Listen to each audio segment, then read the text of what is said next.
자, 안녕하십니까. 메가스터디 수학 영역 가형 해설 강의 맡게 된 성우 메가스터디 유홍석입니다. 먼저 6월 2일 모의평가를 친다고 고생 많으셨습니다. 선생님과 오늘 6월 모의평가를 분석하면서 앞으로 11월에 대수능을 완벽하게 대비해 봅시다. 먼저 우리가 총평을 시작하겠습니다. 이번 6월 모의평가는 들어오실 때 요거 다 프린트 다 받으셨죠? 프린트 다 받으셨죠? 오케이. 6월 모의평가는 2016학년도 대학 수학능력시험과 비슷한 수준의 경향을 보였습니다. 최고 난이도 문제인 21번, 29번, 30번 문제를 제외하면은 여러분들 평양 수준이었다라고 선생님이 말씀드릴 수 있겠습니다. 다시 말하면요, 교과서에서의 개념 정리와 유형별 풀이 그리고 기출 문제 공부를 열심히 하였다면은 무난하게 88점 정도는 나오지 않았을까라고 조심스레 선생님이 예상해 봅니다. 우리 반 학생들하고 그 다음에 현장 강의 학생들 이렇게 채점을 해보니까 그 정도 나왔죠, 맞지? 잘 학생들은 거의 다 30번 문제 빼고 거의 다 맞췄더라고요.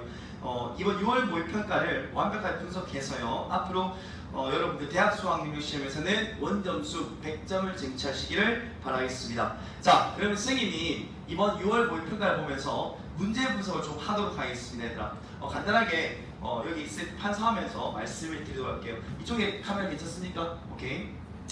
자, 일단은 문제 수는요, 미적분 2가요. 미적분 2가 몇 문제 나왔냐면은 총 14문항이 나왔습니다. 물론 아마 수능에서 열 나올 겁니다. 알겠죠? 열 나올 건데 이번에는 여러분 선생님이 보시다시피 미적분 2만 전범이고요. 기하 벡터 확률을 통해 아직 다 배우지 않았습니다. 맞지? 전범이 아니었기 때문에 이렇게 추대되지 않았는가라고 예상해 봅니다. 그 다음 기하 벡터에서는요.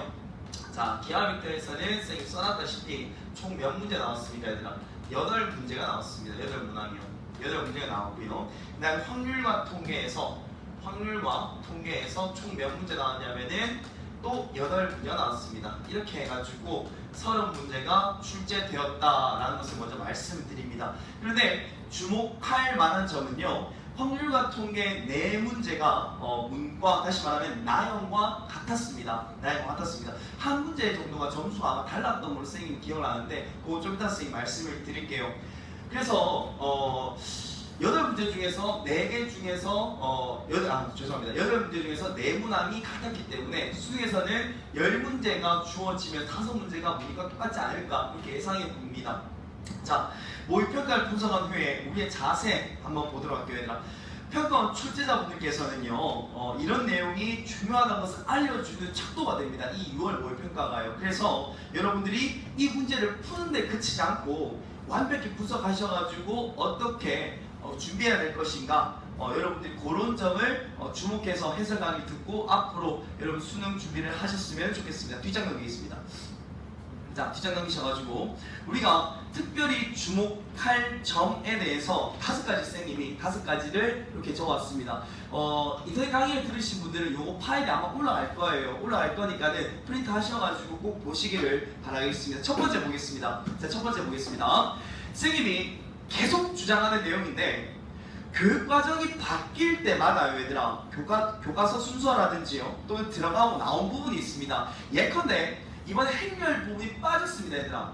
행렬 과거에 얘들아 2014학년 이전 수능에서는요, 아주 이전 수능, 여러분보다 더 선배들 있잖아요. 더 선배들. 2016학년도죠. 2016학년도 이전 수능에서는 행렬의 성분의 합달률 문제가 나왔는데 그 문제가 빠지면서 여러분 이번 1번 문제가 뭐였습니까, 얘들아? 벡터의 성분의 합을 묻는 거였지, 맞지? 그래서 간단하게 이거 냈다라는 거 알아두시고요. 선생님이 무조건 나온다고 했던 게 아마 8번과 29번 문제였을 겁니다, 맞지? 현장 강의할 때 계속적으로 주장한 내용이었어. 뭐였어, 얘들아? 자연수 분할이었지, 맞지, 얘들아? 자연수 분할이나 집합의 분할은 반드시 수능에 출제될 겁니다. 심지어 선생님이 8번 문제 나온다고 했었죠. 나도 좀 놀랐었습니다. 선생님이 좀 놀랐었던 게 제 수업반 가가지고 선생님이 문제를 받아서 먼저 풀었습니다. 아침에 먼저 풀었는데 딱 보자마자 문제를 먼저 이렇게 봤어요. 봤는데 나도 놀랐어. 8번에 딱 자연수 분할 나오길래 섬뜩 몇 개도 더 섬뜩하게 많아. 특히 29번 문제 선생님이 하루 전날에 맞죠. 현장 강의 나왔어요. 여기 현장 강의 나왔어요.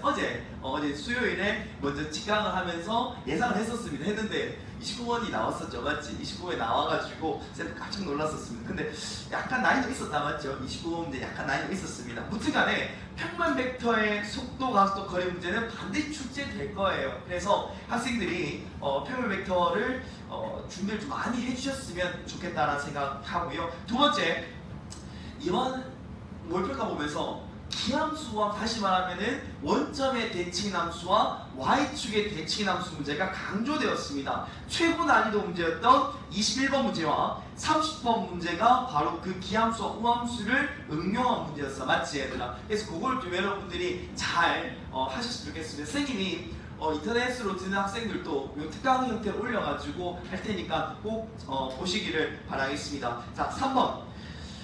세트형 문제 여러분들 계속 좀 풀어왔었다, 맞지 얘들아? 그런데 이번 세트형 문제 안 나왔어요, 맞지? 안 나왔어요.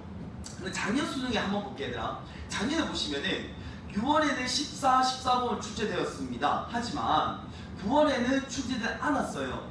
근데 수능에서는 또 출제되었다는 겁니다. 알겠지? 그래서 9월 평가원을 보고 우리가 말해야지 무조건 안 나온다라고 말 못할 것 같아. 알겠지 얘들아? 이렇게까지 말씀을 드릴게. 그 다음에 4번 보겠습니다. 4번에 쌤 별표 하나 좀 쳐주실래요 얘들아? 지금 현장에 있는 학생들 4번 보니까 좀 행복해지나 맞죠? 하루 전날 쌤이 계속적으로 문제풀이 연습까지 시키고 보냈었는데 개인적으로는 이 유형이 30번에 21번 나왔으면 좋겠는데 5번 13번에 나왔어요. 뭐냐면 요거 쓰고 그냥 지울게요. 뭐냐면은 선생님이 어떤 다항함수에다가 다항함수 요거 지금 보이십니까? 보이나요? 오케이.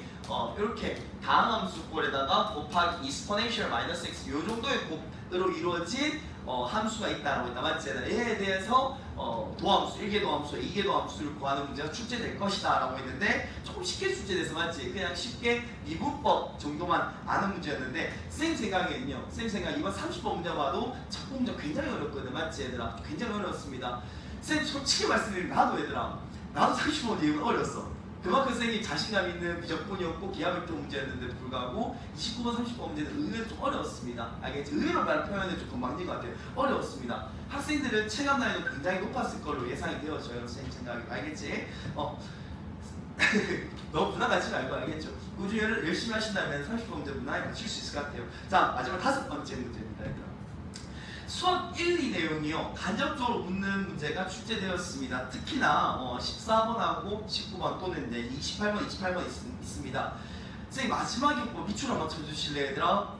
선생님 이과 학생들 분들께 꼭 주장하는 내용이 뭐예요 얘들아? 원에 대한 연구를 완벽하게 하여라. 기하 벡터에서 2차 곡선에서 3개가 주어져요. 맞지 얘들아? 3개가 주어집니다. 뭐예요? 타원, 그 다음에 포물선부터 먼저 해야 되겠네. 포물선, 타원, 쌍곡선이 3개 주어지는데 그것보다 더 기본이 되어지는 게 선생님이 원이라고 했습니다. 원에 대한 연구를 꼭 하시길 바랍니다. 자, 여기까지 총평을 마치고 잠시 끊고 그 다음에 1번부터 우리가 해설 강의 들어가도록 하겠습니다. 네, 감사합니다.